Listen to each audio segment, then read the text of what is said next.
Ngayong araw, nag-speech si VP Sara sa harap ng Philippine Chamber of Commerce and Industry. Sa mga hindi nakakaalam, ang PCCI ay samahan ng mga maliliit at malalaking negosyante sa buong Pilipinas. Ngayon dumapo tayo sa topic na bakit si VP ang nandyan at hindi si BBM. Bilang ako na nasa business sector din, magbibigay ako ng kaunting insights bakit si VP at hindi si BBM.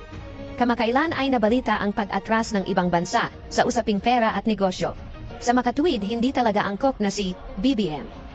Sinigundahan pa ni MVP ang balita tungkol sa ang corruption ay delikado sa ekonomiya ng bansa.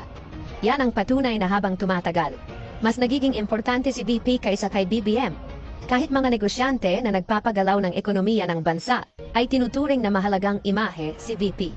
Kung nakita nyo sa balita noong nakaraang buwan, ay bumubuhos ang mga investment sa Davao City. Pag ikaw ay isang national leader at walang tiwala sa iyo ang mga negosyante, ibig sabihin wala kang silbi sa ekonomiya.